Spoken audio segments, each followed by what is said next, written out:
e-commerce bab 1 yaitu kita bicara tentang internet, kita bicara gedeannya dulu, ya. Nah, kita bicara internet dan web. Kenapa sih harus internet?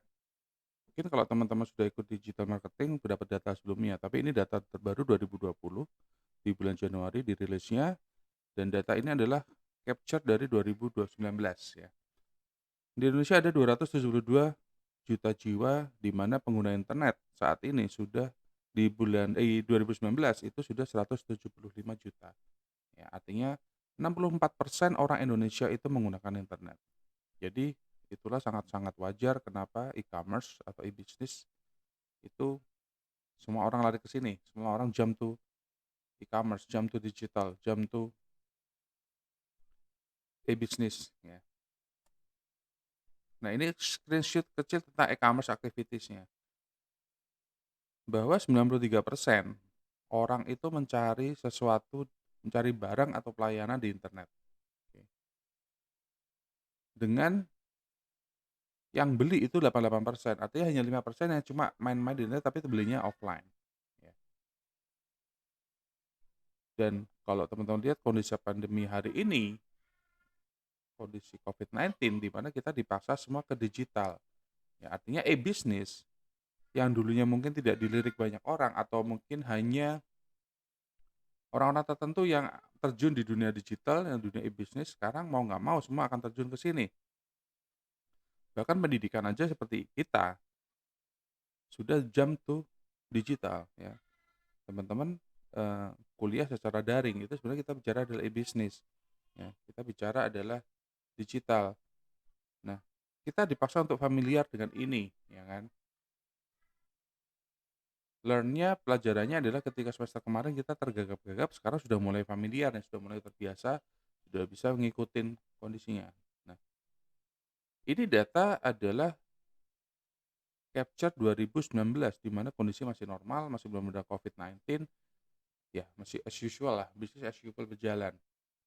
Nah, bayangkan hari ini ketika pandemi ada mulai WFH, sudah ada WFH, kemudian sekolah juga ada di rumah, tidak di sekolah, tidak datang ke sekolah, kemudian membatasi kumpul-kumpul dan lain-lain.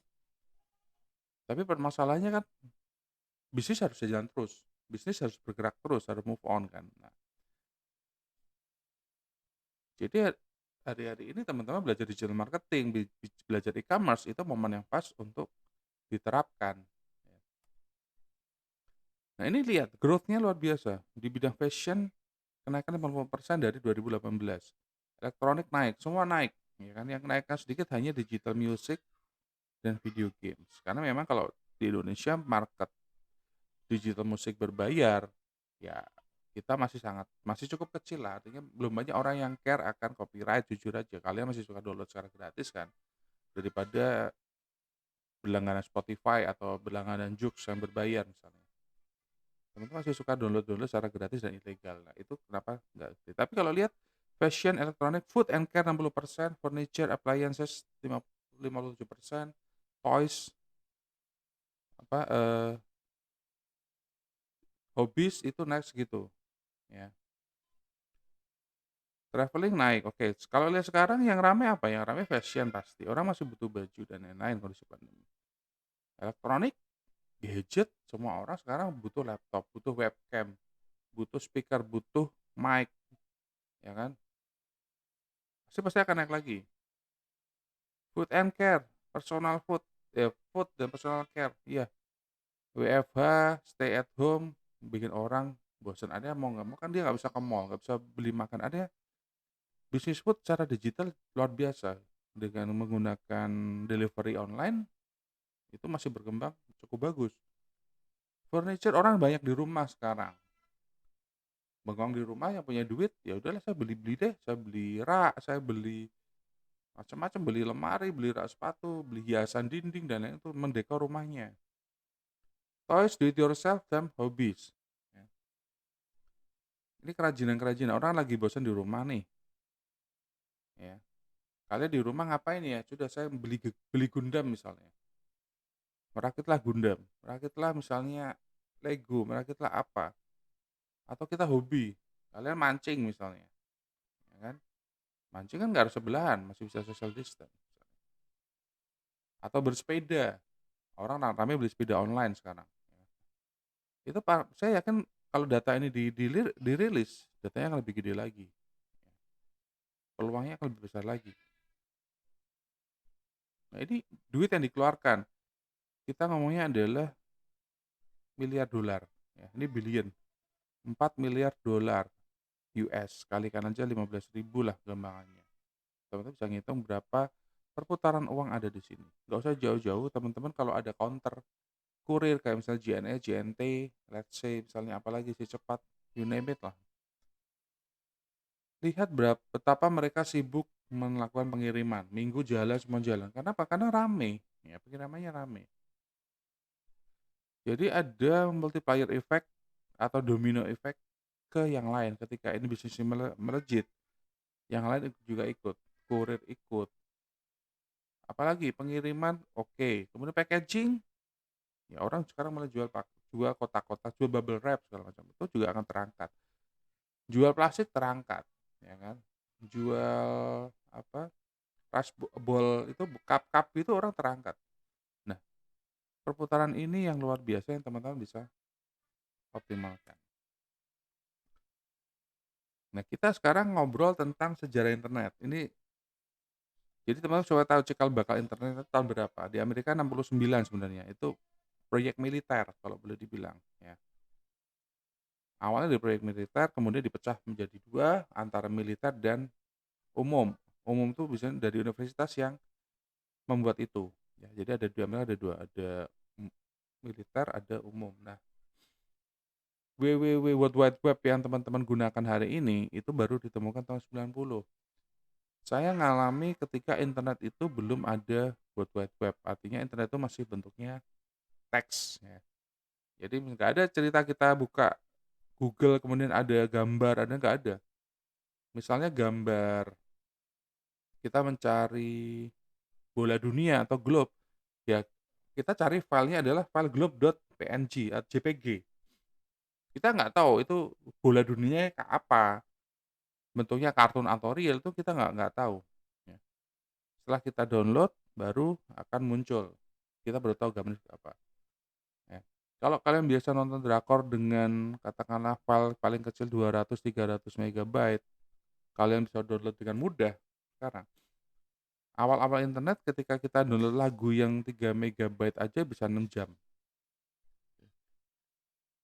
Karena speednya sangat sangat sangat lambat.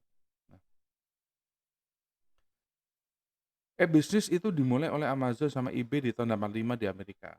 Ketika itu Indonesia belum apa-apa, ya.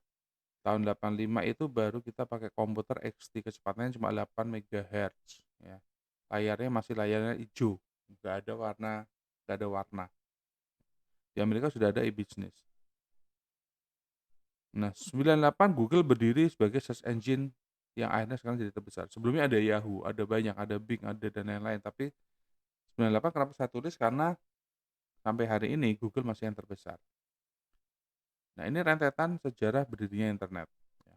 Dan ini akan nanti adalah cikal bakal dari e-business untuk mata kuliah kita. Buat teman-teman, sekedar informasi, ini adalah cara kerja internet. Ya. Di sini ada server, ini ada ISP, Internet Service Provider. Ya. Ini ada hostnya atau servernya. Jadi Jadi ini adalah eh, server-server di mana kita ada di posisi di sini, kita mengakses ke hosting melalui ISP. Ini yang kita lakukan. Oke. Nah, sebagai contoh aja Google itu servernya segede gedung bertingkat, saya lupa bertingkat berapa, tapi dan jumlahnya nggak cuma satu, dia punya banyak banget. Jadi ini komputer server kalau teman-teman suka nonton film-film Hollywood, server-server perusahaan gede-gede, ya kurang lebih kayak gitu. Kita mengakses ke sana sebenarnya. Sama seperti teman-teman di Ubris ada LAN, ada jaringan internet kampus, nah sama. Cuman ini internet, scope-nya adalah dunia, dimana kita bisa mengakses kemanapun selama itu ada akses untuk ke sana. Ya. Ini ini sudah ada digital marketing sebenarnya. Ya. Nah, Service provider ini memberikan koneksi internet ke pelanggan melalui IP address yang unik yang tiap berbeda untuk setiap pelanggannya, ya. Ini kayak alamat rumah lah, kan nggak mungkin alamat rumah sama, nomor rumah sama, misal atau nomor handphone nggak mungkin sama.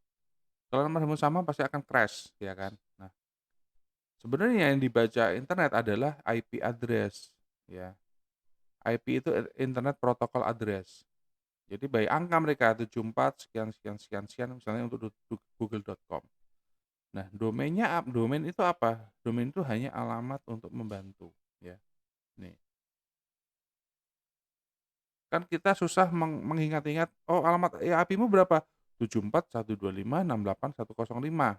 Kan akan susah kita ngetiknya, menghafalkan dan begitu banyak IP address di dunia ini, ya. Nah, oleh karena itu kita menggunakan yang namanya DNS, Domain Name System, yang dia menerjemahkan IP ini ke dalam bentuk domain tulisan. Ini contohnya. Realnya adalah ini 134.168.991, ya. Tetapi ini user, dia cukup mengetik dengan tu/bs.id. Ini masuk ke server DNS. Dia akan cari, ternyata tu/bs.de itu sama dengan 134.169.990. Jadi ini alat untuk menyamakan aja apa yang dia tulis sama dengan angka yang ada sini dan kita akan dapat hasilnya. Cara kerja simpelnya seperti itu.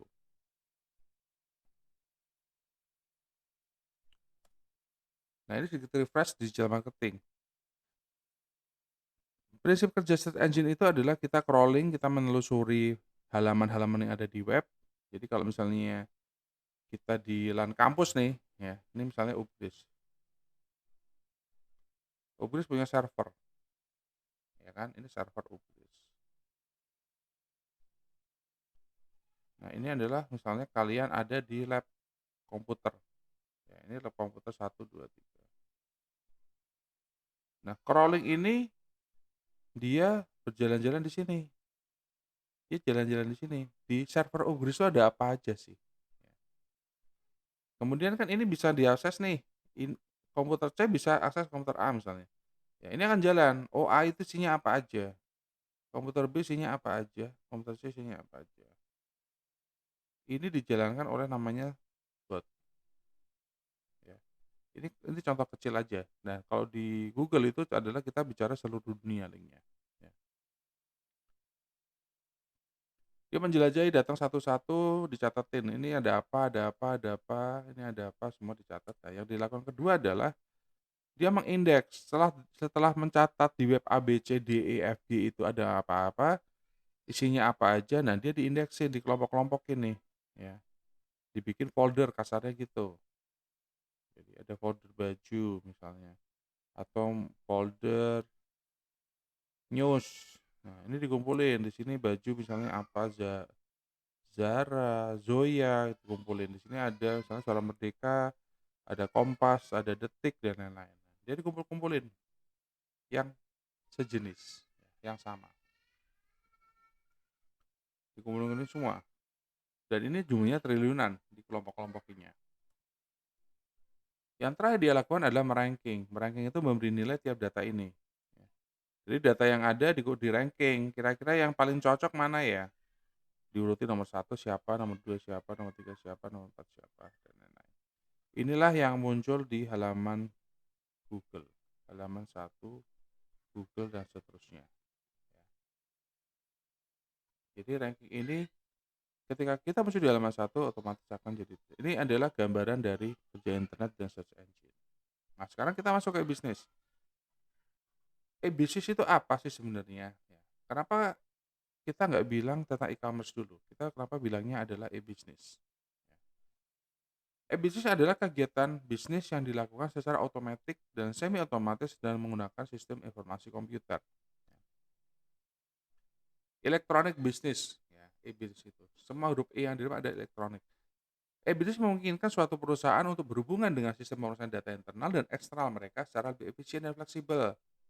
E-bisnis juga banyak dipakai untuk berhubungan dengan supplier, mitra bisnis, serta permintaan kepuasan melayani kepuasan pelanggan secara lebih baik. Dalam sehari-hari, e-bisnis tidak hanya menyangkut e-commerce. Dalam hal ini, e-commerce lebih merupakan subbagian dari e-bisnis.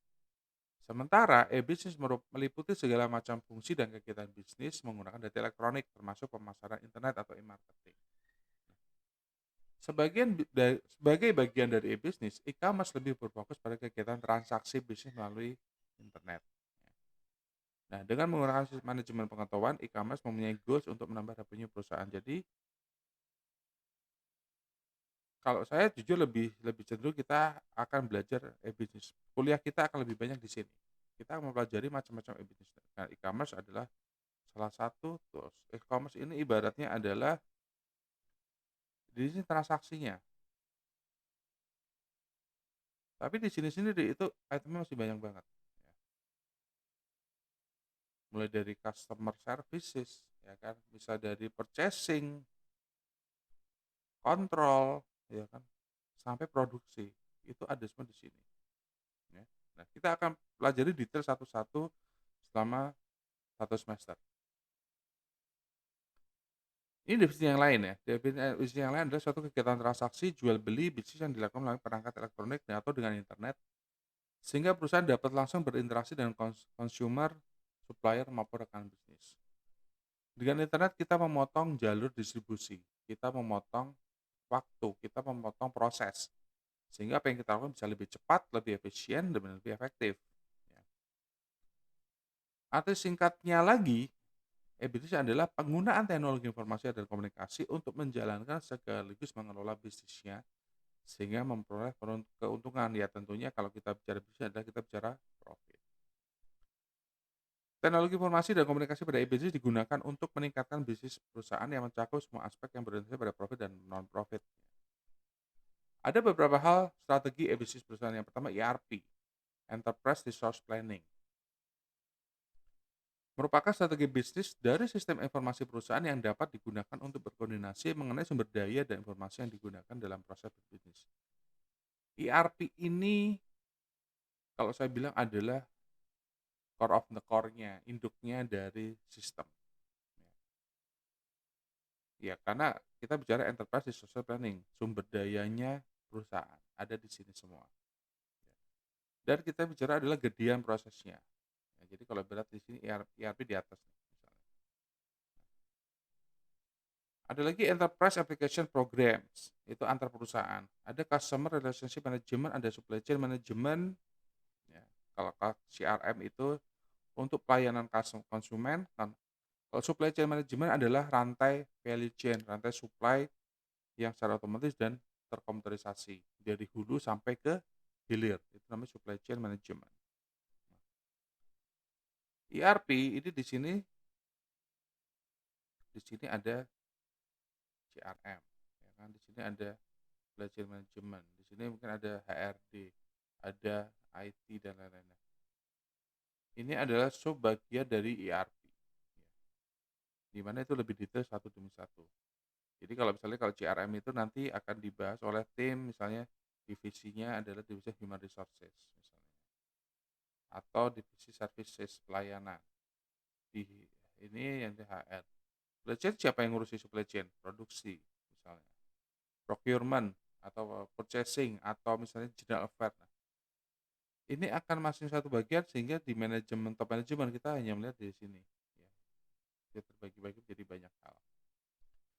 Keuntungannya apa? Keuntungannya kita dapat memperluas pasar. Ya. Dengan e-bisnis, perusahaan atau pebisnis dapat masuk ke pasar yang lain, ngedein pasar sehingga dapat masuk ke internasional sama nasional, sehingga dapat lebih menjangkau banyak pelanggan. Ya. Menekan biaya komunikasi dan waktu transaksi serta penerimaan produk. Konsumen dapat melihat barang spesifikasi melalui internet, tidak perlu repot-repot mendatangi penjual. Meningkatkan citra yang baik karena dengan pelayanan baik juga sehingga dengan media internet informasi pelayanan dan cepat. Intinya apa yang kita di sini? Satu, memperluas pangsa pasar ya. Kita bicara di sini adalah pasarnya digedein. Ya, pasarnya dinaikin. Di sini kita bicara adalah biaya, menekan biaya. Dan waktu. Di sini image karena pelayanan. Pelayanan balik lagi kita bicara biaya dan waktu.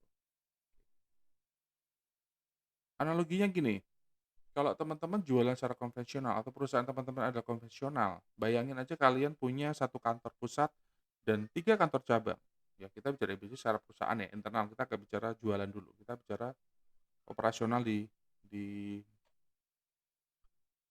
suatu perusahaan. Satu kantor cabang misalnya di Jakarta, 3 kantor cabang itu adanya di Semarang, Jogja, dan Surabaya misalnya. Nah, kalau tidak ada e-bisnis, apa yang kita lakukan ketika paling gampang adalah kita minta laporan dari kantor cabang.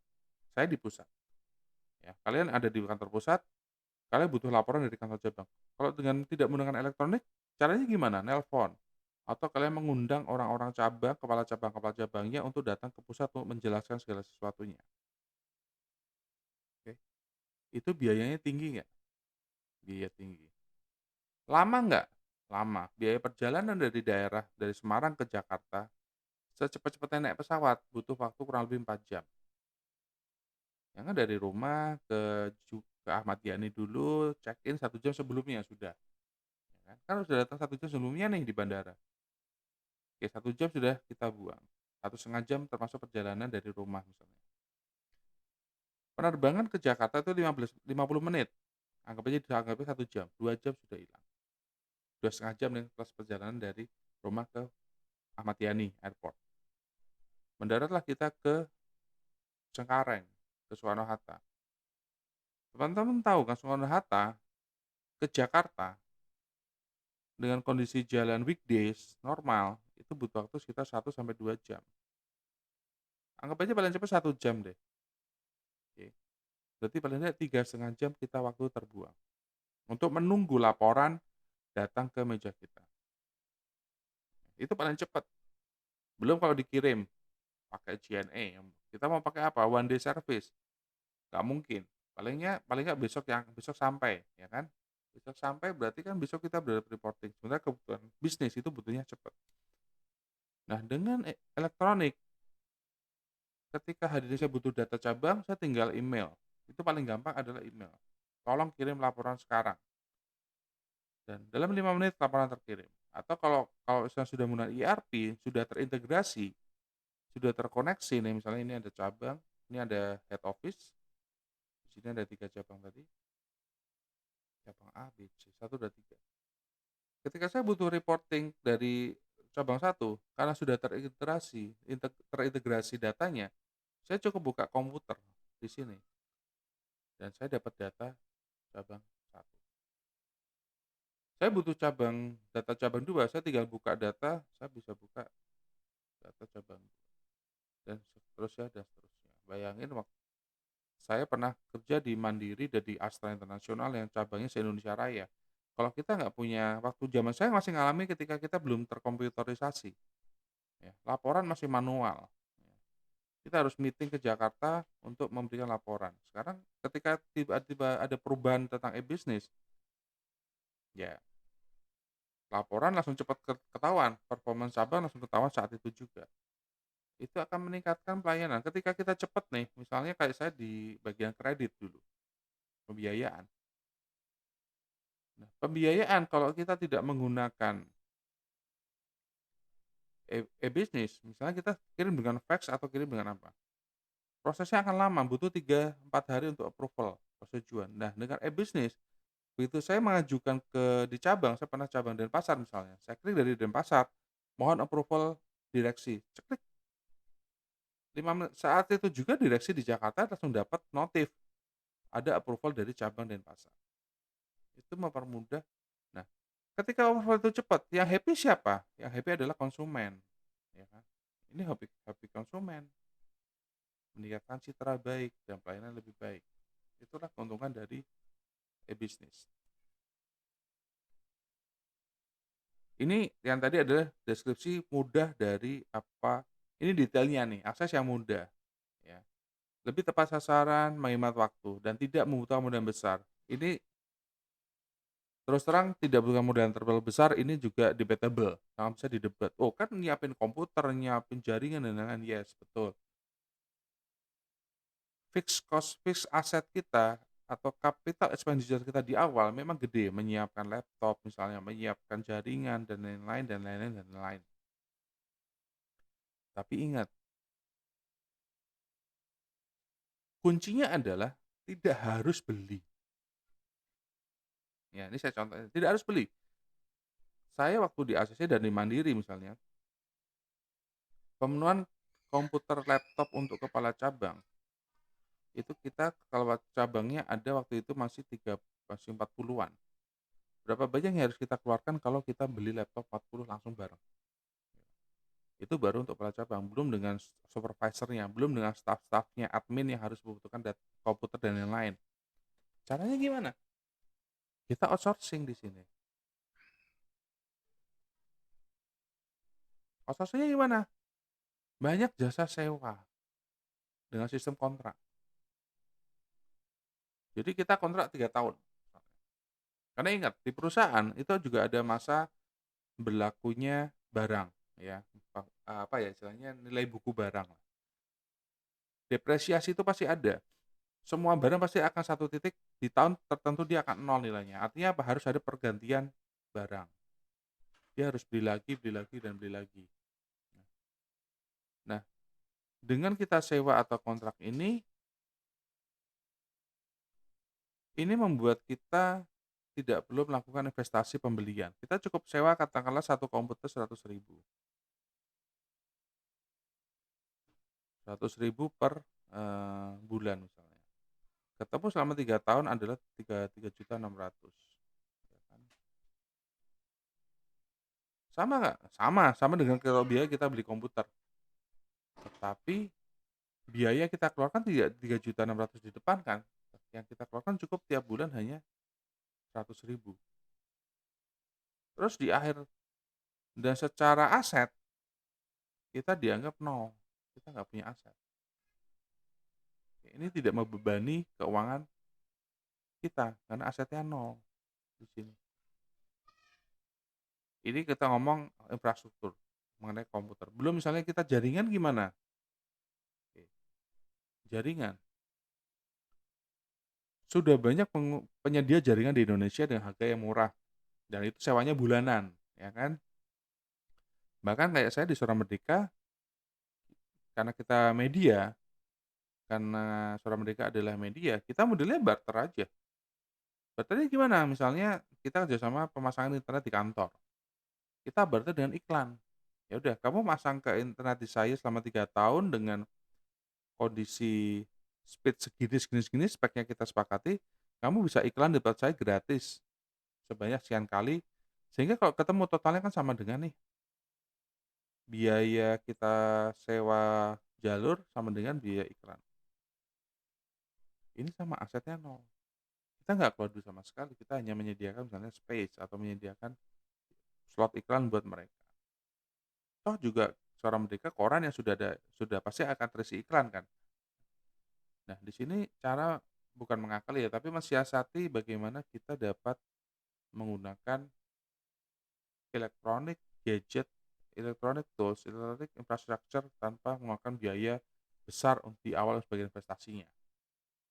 Ya sama kayak kalian lah. Kalian teman-teman mahasiswa kan sukanya tahu nih ada persewaan kamera DSLR atau kamera mirrorless, kalian suka kayak gitu. Kalian jalan-jalan kemana kalian sewa aja. Ya kan, sewa kamera sehari berapa kasih jaminan dan kalian bisa bergaya di Instagram. Wah, punya kamera dan lain-lain. Same thing. Itu hal yang sama dengan perusahaan. Ya. Sewa laptop sudah ada kok sekarang. Bahkan untuk mahasiswa pun ada teman saya yang menyewakan laptop buat harian, ada. Apa pun bisa disewain. Proyektor misalnya LCD proyektor buat presentasi ada yang sewain. Segala sesuatu ada yang menyewakan. Artinya cost-nya nggak gede karena kita hanya biaya maintenance harian. Tidak bersifat investasi yang akan membebani aset. Itulah kenapa EBC dibilang tidak membutuhkan modal yang terlalu besar. Kelemahannya apa? Pasti ada ya. Tidak ada pertemuan secara langsung antara konsumen maupun sebaliknya. Tidak ada face to face. Artinya di sini kita bicara apa sih? Ada berisiko penipuan, kemudian ketergantungan. Oke. A dan B, kita bicara apa? A dan B ini kita bicara adalah trust. Ya, kita bicara adalah trust. Bisnis adalah kepercayaan. Tidak usah kita bicara e-bisnis, kita bicara kalian jual beli secara manual antar teman aja, itu kan berdasarkan kepercayaan. Kalau percaya deal, kalau nggak percaya pasti nggak jadi, ya kan. Nah, challenge-nya adalah di e-bisnis meyakinkan konsumen dalam e-commerce dan e-bisnis adalah meyakinkan konsumen bahwa kalian trusted, kalian bisa dipercaya, ya. Jadi, apa namanya, clear, artinya secara bisnis clear, ya. Kayak berisiko terjadi penipuan, banyak kejadian penipuan di internet. Nah, salah satu memastikan bahwa kita bisa dipercaya, ya. Cara paling gampang misalnya kalau kita berbisnis adalah dengan rekening bersama, ya, di Rekber.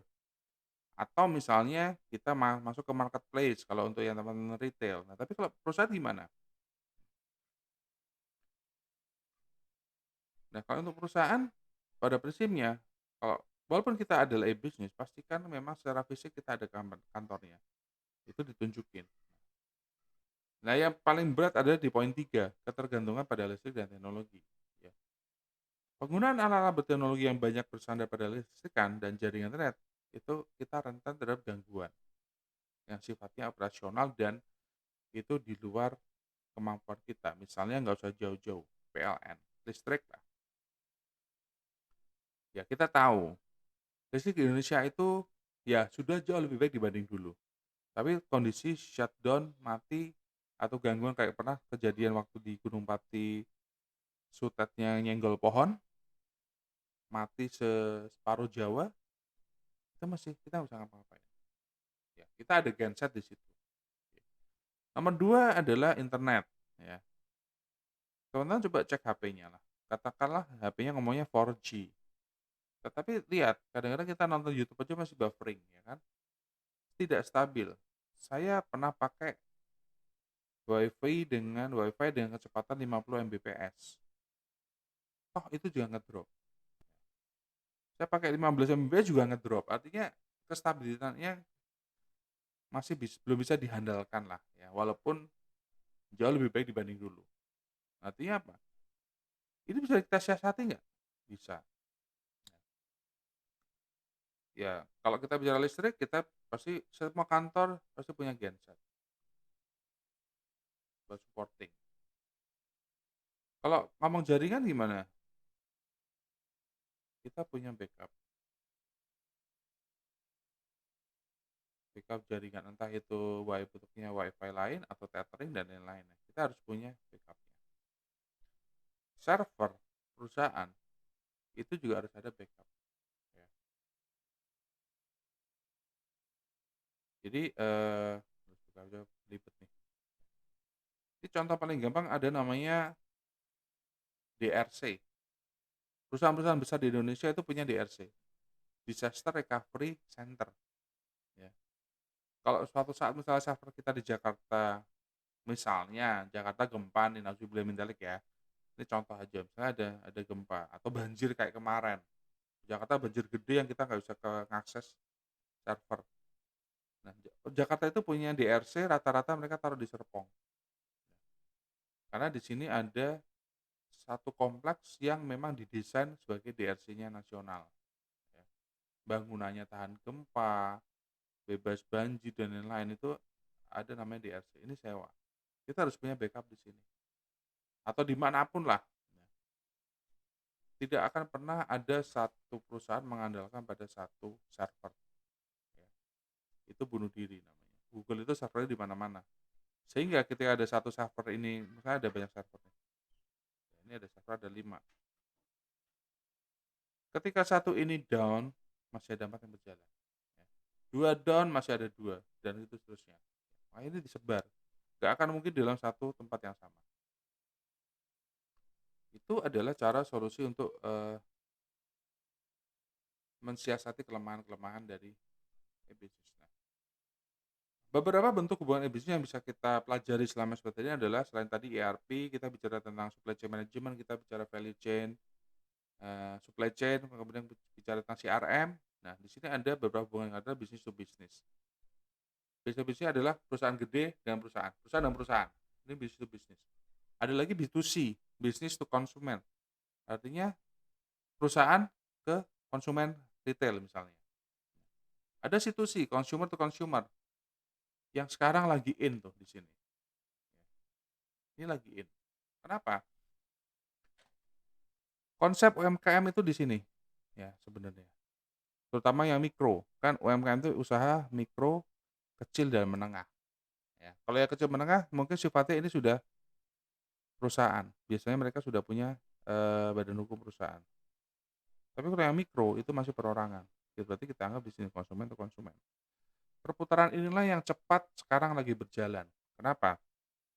Ini contoh saja, saya dari SMA 3 Semarang, saya di alumni Alsted. Kita ada alumni SMA 3 itu ada kumpulan alumni yang namanya Alsted, ya, Alsted Indonesia. Di situ ada Bu Sri Mulyani, ada Bu Retno Marsudi dan lain-lain lah. Nah, kita punya hashtag nih, hashtag-nya adalah Klarisi Konco Dewe. Artinya kita membeli produk-produk yang di-create oleh sesama anggota, sesama komunitas. Nah, itu namanya consumer to consumer dan ini lagi kencang perputarannya. Jadi kalau kalau hari ini teman-teman baca koran, ngupdate ke berita, banyak yang mengeluh perusahaannya goyang, perusahaan gede goyang, manufacturing pasti goyang karena even mobil pun ngedrop 90% kan, walaupun ini sudah mulai agak naik lagi. Perusahaan-perusahaan gede goyang, ya, banyak terjadi perumahan karyawan, banyak terjadi PHK, ya kan, atau misalnya paling paling paling kecil adalah, eee, gaji dikurangi sampai 50%, bahkan ada yang sampai 60%, supaya bisnis yang besar berjalan. Tetapi, nah orang-orang yang di-PHK, kemudian yang dirumahkan, atau kemudian yang gajinya dipotong, kan dia tetap harus hidup nih. As a person, sebagai orang, sebagai human, sebagai manusia, mereka harus tetap hidup kan, harus makan, harus membiayai anak dan keluarganya. Nah, akhirnya mereka berdagang. Consumer to consumer ini lagi in sekarang. Dan mungkin teman-teman di sini banyak yang juga sudah melakukan ini, mulai jualan kecil-kecil, baju distro, makanan kecil dan lain-lain. Kalau menurut saya lakuin aja, ya. Dagang itu nggak salah, ya. Dan dagang itu adalah salah satu pintu rezeki gitu loh. Ini yang lagi rame. Nah, consumer to bisnis. Konsumen dengan pelaku bisnis atau perusahaan. Ini biasanya di Indonesia masih jarang ya. Artinya perorangan mensuplai ke bisnis gede. Nah, intrabisnis perdagangan dalam lingkup intranet perusahaan yang melibatkan barang, jasa, dan informasi. Ini kita bicara ketika intrabisnis ini kita bicara holding company, misalnya kayak Astra International. Dia dari hulu sampai hilir ada semua, mulai dari pabrik pembuat bahan baku, oke, perakitan, sampai dengan distribusi sales, ya, sampai dengan pembiayaannya, itu ada semua. Nah, itu namanya intrabisnis. Kalau kita bicara guyonnya itu kantong kanan, keluar kantong kanan, masuk kantong kiri. Kenapa? Ya karena kita belanjanya di tempat kita sendiri, kita jual ke teman kita sendiri, ya muternya di situ. Ada lagi namanya e-learning, pelatihan bersifat online, yang hari ini sangat kencang gaungnya juga, ya. Karena buat teman-teman nih, ada, tiga tiga bisnis yang mungkin nggak goyang oleh apapun. Yang pertama adalah kuliner, makanan, ya orang butuh makan. Yang kedua adalah kesehatan, yang ketiga adalah pendidikan, ya. Jadi apapun kondisinya 3 ini insya Allah akan tetap jalan, ya. Nah, e-learning hari ini luar biasa kencangnya, ya. Saya juga, di luar selain di UPRI saya juga ada pelatihan digital. Itu alhamdulillah lumayan banyak orang yang sebelumnya nggak mau, akhirnya jadi tertarik dan mau belajar digital, ya. E-learning yang saya lakukan ini masih step awal dari e-learning sesungguhnya. Sebenarnya saya ada lagi yang ketika teman-teman benar-benar totally murni digital, artinya teman akan login ke website saya, ada parameternya, penilaian dan lain-lain, kita pakai memang untuk education. Ya, tetapi saya tidak gunakan di sini karena saya takutnya di tempat teman-teman akses internetnya nggak bisa real time, nggak bisa bagus sehingga kalau saya paksain kayak gitu kasihan, ya. E-government, ya dimulai dengan eKTP dan lain-lain, itu sebenarnya sudah e-government arahnya. Sekarang semua perizinan online, ya kan. Ada pandemi atau tidak ada pandemi, semua sudah digiring ke sini. Pak Presiden juga sudah bilang mau memperpendek jalur-jalur perizinan birokrasi. Cara paling gampang adalah dengan digital, ya. Nggak usah jauh-jauh teman-teman ngurus eKTP, ke catatan ke Dukcapil, ya kan. Kan harus daftar dulu nih lewat online dulu, ambil nomor antrean dulu, ya. Teman-teman mau apa-apa sekarang, misalnya mau mau ngurus paspor ke imigrasi itu ada nomor antriannya, ya. BPJS kita bayarnya by digital semua, ya. Antriannya sudah digital, sudah tidak manual, tidak fotokopi dan lain-lain. Semua based on digital. Karena cost saving-nya gede banget di sini, ya. Kecepatan dan cost saving itu 2 hal yang salah satu akan menguntungkan semuanya. Nah, e-government itu juga akan sangat membantu dalam proses pelayanan ke konsumen, ke masyarakat dan lain-lain, ya. Nah, ini contohnya tahapan e-bisnis yang ada di Indonesia, ini saya ambil contoh UMKM ya. Ini data masih 2018 lah, ya, saya terbaru belum belum belum masukin di sini. Nah, UMKM kita tahun 2018 itu 60 juta, sekarang mungkin sudah meningkat jauh, ya, karena tadi cases-nya karena pandemi, karena COVID-19, ya, ini akan meningkat cukup pesat. Semua orang dipaksa masuk ke sini, ya. Nggak usah jauh-jauh, teman-teman kalau masih ingat, kemarin lagi viral itu adalah menanam kangkung dan lele di ember, nah semua bergerak ke sini, ya. Cuma saya masih nunggu, ketika nanti lele dan kangkungnya oversupply, apa yang terjadi nih? Kan nggak mungkin kalian bikin satu, karena pernah lihat lele nggak? Lele itu satu ember itu bisa diisi sampai ratusan, kan nggak mungkin kita kita konsumsi sendiri, kita pasti akan jual itu lele, ya kan? Kecuali kalian maniak lele dan makan pagi, siang, malam itu lele terus, pasti bisa. Tapi kalau pasti ada satu titik di mana kalian lelenya udah bingung mau diapain, dan ternyata tetangga juga udah pada piara masing-masing kan, itu mau diapain itu lele, gitu. Kenapa saya tahu? Karena saya pernah punya kolam nila, saya isi nila dengan 300-an ekor dan berkembang jadi ya lumayan sih, kolamnya 3 kali 4 meter, sekos-kosan kalian lah ya. Saya dapat, ada yang orang ngambilin, jadi dia datang ke kolam saya diserokin sendiri, mereka nyerokin sendiri, ngambil sendiri dan nimbang, bayar. Nah, itu kalau kalian kalian nggak punya jalur distribusi, nggak punya jalur menjualnya, yang terjadi nanti lele kalian akan gede-gede, nggak bingung mau jual ke mana, ya. Itu yang terjadi. Nah, ini yang sekarang lagi rame, lagi booming soal lele dan kangkung. Coba aja kita lihat ya 4 bulan ke depan seperti apa, pasti banyak yang berhenti, ya. Ini contoh aja, contoh aja.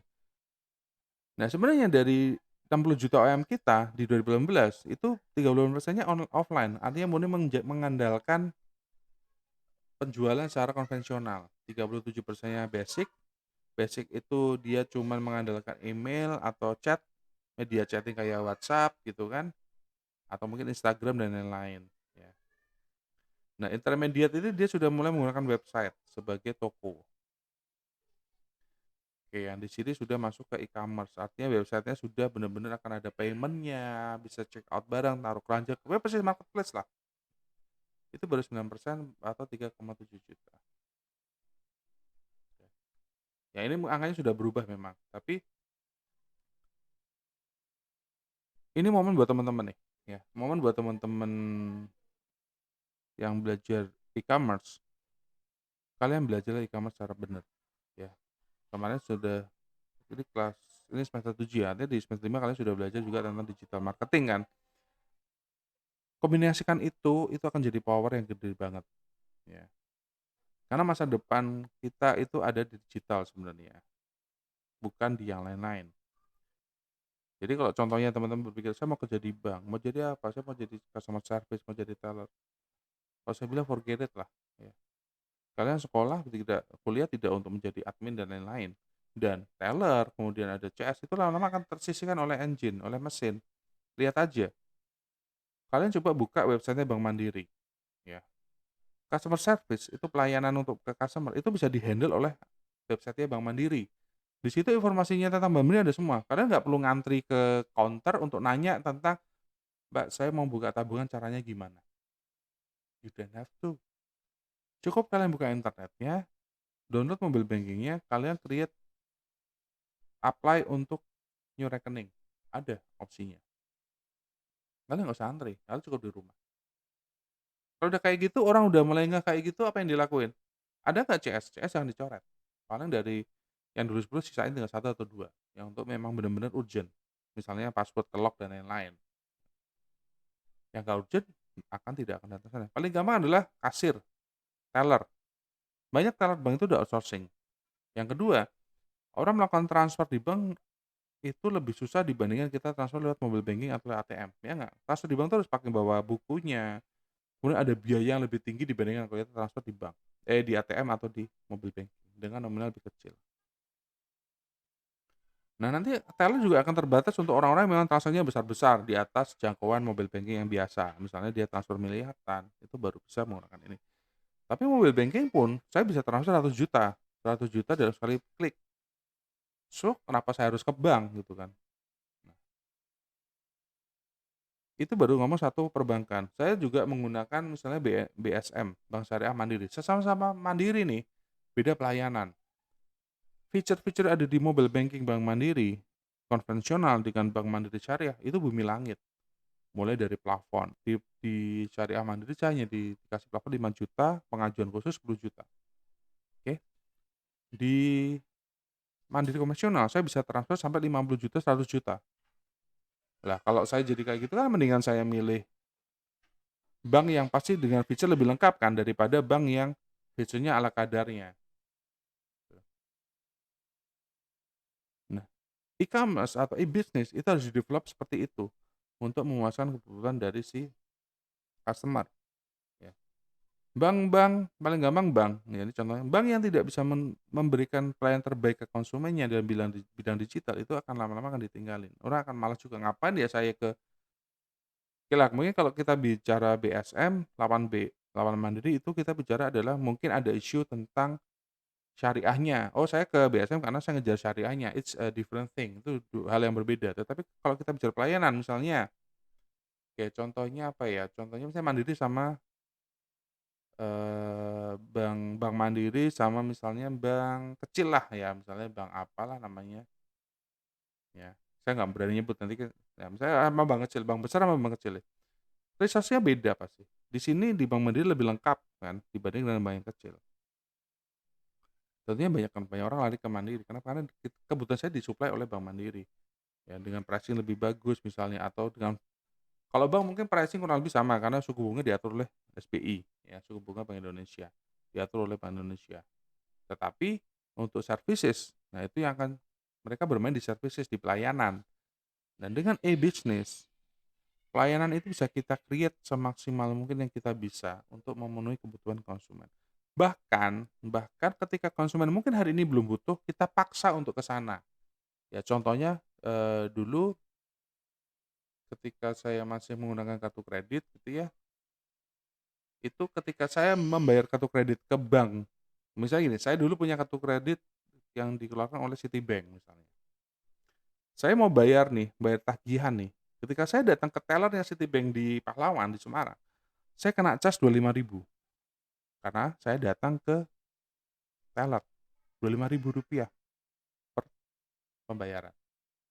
Nah, saya pakai internet banking, saya pakai mobile banking, saya pakai ATM, saya nggak kena charge. Artinya apa? Orang kan dipaksa untuk ke digital.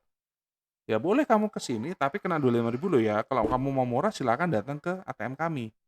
Itu menggiring orang, melatih orang menuju ke digital, ke ATM, ya kan. Nah, sama dengan hari ini, orang yang nggak pernah aware akan e-bisnis, orang yang nggak pernah aware akan digital marketing, orang yang nggak pernah aware akan e-commerce, hari ini dipaksa dengan oleh COVID-19 ke e-commerce, ke e-bisnis dan ke digital.